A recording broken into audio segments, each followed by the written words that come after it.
Baik, terima kasih atas waktunya. Kita dapat berkumpul di hari ini. Kita akan mengadakan diskusi tentang penyusunan instrumen monitoring terkait workshop penyusunan modul ajar kurikulum merdeka yang akan kita rancang sesuai dengan hasil rapor pendidikan kita, di mana kualitas pembelajaran itu mengalami penurunan setelah kita perlu mengadakan workshop. Tentunya dalam kegiatan itu pasti ada monitoring dan evaluasinya, perlu disingkat MONET. Nah, sekarang kita akan berdiskusi menyusun instrumen MONET tersebut. Baik, sebelum kita mulai diskusi, mari kita berdoa. Sebelumnya berdoa mulai.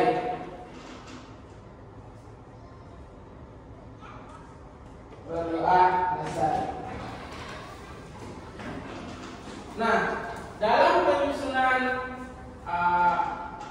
instrumen MONET ini, yang mau bertanya kepada teman-teman silakan nanti menyampaikan pendapatnya. Kira-kira berapa tahap yang kita perlukan? Ya, silakan kemudian. Baik, terima kasih atas pendapat. Mungkin kegiatan untuk monitoring rencana atau MTK ini kita akan mengambil 3 kegiatan atau pokoknya, yaitu yang pertama adalah persiapan. Nanti persiapan itu mungkin menyiapkan berbagai alat yang diperlukan. Kemudian yang kedua itu pelaksanaannya, bagaimana butuh nanti mungkin dalam pelaksanaannya ada narasumber, ada peserta, kemudian ada undangan dan lain sebagainya. Kemudian yang ketiga itu ada refleksi. Mungkin itu yang bisa saya sampaikan. Mungkin ada teman-teman lain yang bisa menambahkan. Baik, sangat bagus Pak Budi. Mungkin bisa kita ambil itu 3 tahap. Yang pertama harus ada persiapannya, yang kedua pelaksanaannya, dan ketiga refleksinya, cerminan dari kegiatan tersebut. Baik, sekarang kita ke tahap. Kita studi dulu 3 tahap aja ya. 3 tahap. Yang pertama kita ambil dulu tahap persiapan. Di tahap persiapan, apa saja poin yang kita bisa buat ini atau tuangkan di instrumen ini? Kira-kira dari teman-teman siapa yang mau menyampaikan pendapatnya? Yang silakan ya. Terima kasih atas waktunya untuk persiapan studi. Yang pertama itu kita harus menyusun perencanaan secara rinci dan sistematis. Kemudian yang kedua menyiapkan perangkat pembelajaran dan panduan untuk kegiatan pelatihan. Yang ketiga berkoordinasi secara aktif dengan kepala sekolah, panitia, dan teman sejawat yang akan membantu kegiatan pelatihan. Mungkin di bagian nomor 3 di sini kita juga berkoordinasi dengan atasan kita, kemudian dengan teman sejawat mungkin dari sekolah sebelah kita bisa undang juga. Mungkin itu saja yang dapat saya sampaikan. Mungkin teman-teman yang lain ada yang mau menambahkan. Terima kasih.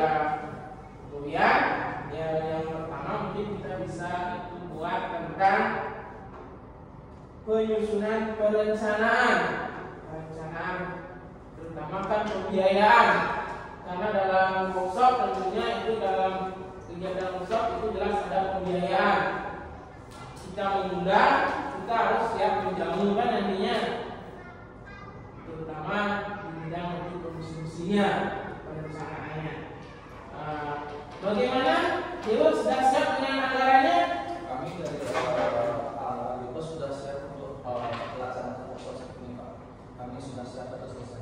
Ya, berarti kita bisa sematkan poin yang pertama itu menyusun perencanaan secara rinci dan sistematis. Yang kedua tadi dibilang sama kemudian menyiapkan perangkatnya. Tentunya kalau perangkat apa istilahnya itu? Pada buku panduannya. Berarti silakan nanti buku panduannya bisa kita rancang sama-sama di panitia. Nanti silakan Puspa yang untuk mengetiknya ya. Nah, tadi yang dengar juga ada koordinasi bisa kita dituangkan di yang 23 itu tentang koordinasi secara aktif. Dalam hal ini karena kita akan mengadakan workshop, tentunya kita akan mengundang Bukuruin untuk tangan dari dinas, kemudian juga mungkin rekan sejawat kita di sebelah itu nanti kita bisa disempatkan di ketiga berkoordinasi secara aktif dengan kepala sekolah, panitia dan teman sejawat yang akan bantu kegiatan pelatihan. Nah, dari tiga ini perlu mungkin ada tambahan. Kira-kira siapa yang mau memberikan tambahan? Ya, silakan ya. Baik, terima kasih atas waktu yang telah diberikan kepada saya. Dan di sini saya akan menambahkan sedikit ya. Menurut saya di sini kita perlu juga menyiapkan koneksi internet. Jadi koneksi internet itu harus dapat diakses oleh seluruh peserta workshop. Jadi biar tidak gitu Pak, apa namanya, loading ya. Terus kan jadinya memerlukan waktu yang lumayan lama nanti di saat workshop tersebut, biar koneksi internet kita itu biar lancar. Terus kita juga harus menyiapkan ruangan. Nah, ruangan itu juga harus kondusif dan nyaman agar nanti peserta workshop itu bisa mengikuti workshop dengan baik dan efisien. Seperti AC juga kita harus cek biar AC-nya bisa berfungsi dengan baik, biar ruangan itu bisa dingin, bisa nyaman. Selanjutnya untuk pendataan ruangan seperti meja dan kursinya juga kita lihat biar tidak sampai ada kursi dan meja yang tidak bagus masih terselip di dalam. Selanjutnya proyektor juga harus kita siapkan. Ini terlaksananya workshop yang bisa berjalan dengan lancar. Jadi sekian dari saya kembalikan ke Bapak Kepala Sekolah. Baik, terima kasih. Kita emang yang tepat kita sematkan itu adalah menyiapkan koneksi internet. Internet kita kan sudah menjangkau seluruhnya. Nah, sekarang yang menyiapkan ruangannya, kira-kira ruang yang mana yang coba kita pakai nanti pelaksanaannya? Kayaknya kelas 2A ada Pak. Kelas 2A. Nah, nanti yang tugaskan kepada Ibu Ridwan dan Mbak Sumade untuk menyiapkan tempatnya ya. Nanti yang sudah tadi disampaikan sama Bunda, proyektor, sound dan sebagainya itu termasuk aksinya juga nanti dikondisikan supaya dapat berjalan kegiatannya dengan kondusif dan menyenangkan gitu ya. Nah, tadi berarti yang poin kelima adalah menyiapkan ruangan dan alat-alat yang diperlukan ya. Kemudian sekarang juga ke pelaksanaannya, ini yang penting. Dari pelaksanaannya mungkin teman-teman ada yang bisa memberikan masukan, poin apa saja ya, silakan Adik Dwi. Baik Pak, jadi untuk di pelaksanaan yang bisa evaluasi mungkin nanti terkait dengan pelaksanaan workshop di instrumen yang berpanduan ini yang kita akan pakai ini. Jadi yang pertama itu berkaitan dengan poin 3 di tahap persiapan Pak. Jadi yang bisa dievaluasi itu terkait dengan apakah peserta yang hadir itu sudah sesuai dengan undangan yang kita sebar. Kemudian yang kedua terkait dengan bagaimana ketertiban dari narasumber itu terkait dengan kehadirannya. Jadi kita sangat erat sekali kaitannya dengan nanti bagian humas Pak di dalam melakukan koordinasi, termasuk juga undangan yang kita undang nanti. Kemudian berikutnya yang kedua terkait dengan sarana dan prasarana yang tadi di tahap persiapan sudah disiapkan. Apakah yang sudah disiapkan itu sudah berjalan lancar atau tidak? Terkait dengan koneksi internetnya yang mungkin bisa dievaluasi, kemudian terkait dengan pengeras suaranya, dan secara umum terkait dengan kondisi pelaksanaan apakah sudah kondusif atau belum. Nika masukan dari dia, Pak. Terima kasih. Sangat luar biasa ya. Mungkin ada teman-teman yang menambahi lagi ya, silakan saya. Terima kasih. Menambahkan lagi dalam pelaksanaan yang menambahkan ini yang penting sebenarnya kegiatan ini penting.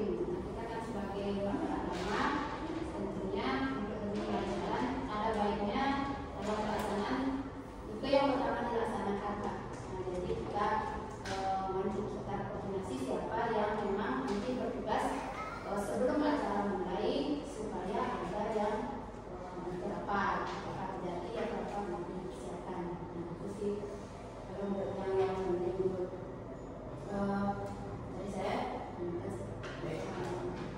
Sangat bagus sekali masukannya. Jadi yang langsung berdasarkan saja kita itu sebelum kegiatan kita nanti ada bimbing ya.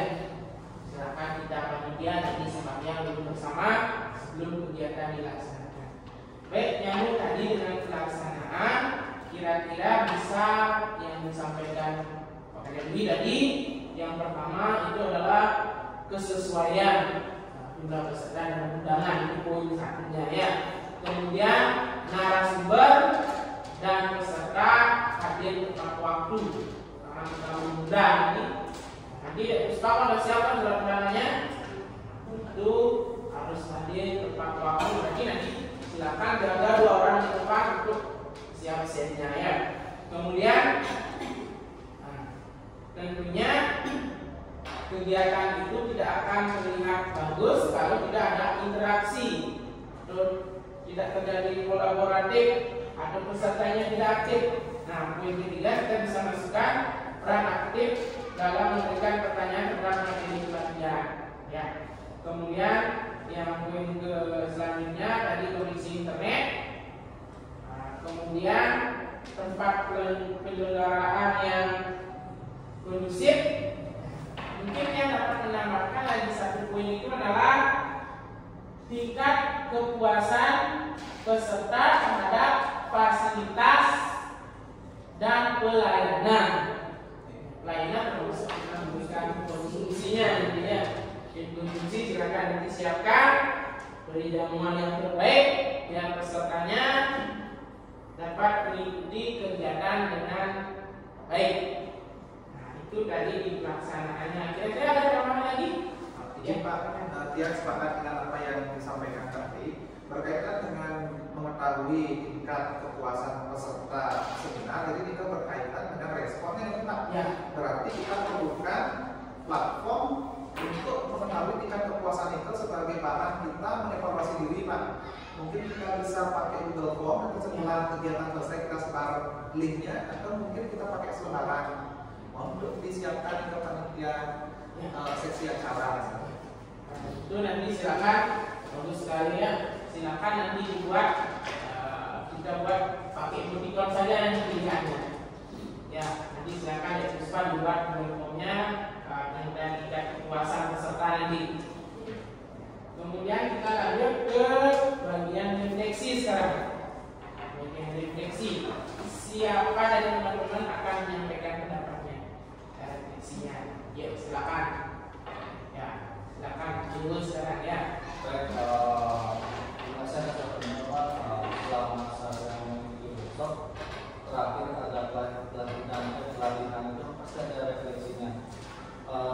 Refleksi yang saya pernah temukan dalam beberapa workshop belakangan ini pasti ada yang namanya mengamati hasil evaluasi Bapak, pasti ada di refleksi. Kemudian sepengetahuan saya kalau di refleksi itu ada membuat tindak lanjutnya juga Bapak. Mungkin nanti kita sama Bapak mungkin nanti akan membuat gimana skema refleksi terus. Namun poinnya itu pasti ada mengamati hasil, kemudian nanti ada membuat tindak lanjut seperti itu Bapak. Terima kasih. sangat bagus sekali. Di refleksi mungkin kita tambahkan dengan 2 saja, yaitu yang pertama mengamati hasil evaluasi terhadap pelaksanaan pelatihan.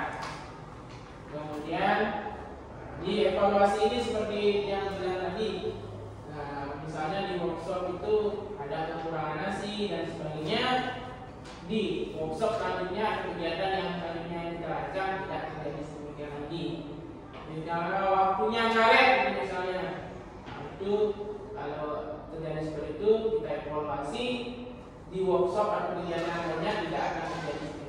Kemudian itu untuk khusus untuk peserta, mungkin ada baiknya kita suruh membuat FTL kan, kita lanjut supaya kita dapat mengetahui seberapa tingkat nantinya kenaikannya atau tingkat mereka dalam menyusun modul pelajaran itu dapat meningkatkan kualitas pembelajaran. Tentunya dengan muaranya terciptanya nanti student well-being, yaitu murid menjadi senang dengan belajar. Jadi itu sudah kita dapatkan ya instrumennya. Itu di dalam persiapan itu tadi ada 5 poin. Kemudian di pelaksanaan itu ada 6 poin dan di refleksi ada 2 poin. Nah, sebelum yang mengatakan nanti poin-poinnya apa saja, kita tentukan dulu kriterianya atau rencana nilainya. Dari angka berapa saja cocoknya ini? Ya, kita Pak. Jadi kita bisa pakai skala 4 atau skala 5. Apabila kita pakai skala 4, mungkin dari nilai 1 sampai 4 kurang baik, cukup baik, baik, sangat baik. Atau mungkin kita bisa pakai skala 5, tidak terlaksana, kurang baik, cukup baik, baik dan sangat baik. Mungkin teman-teman ada masukan apakah kita pakai yang 4 atau 5? Silakan ya. Bagaimana teman-teman?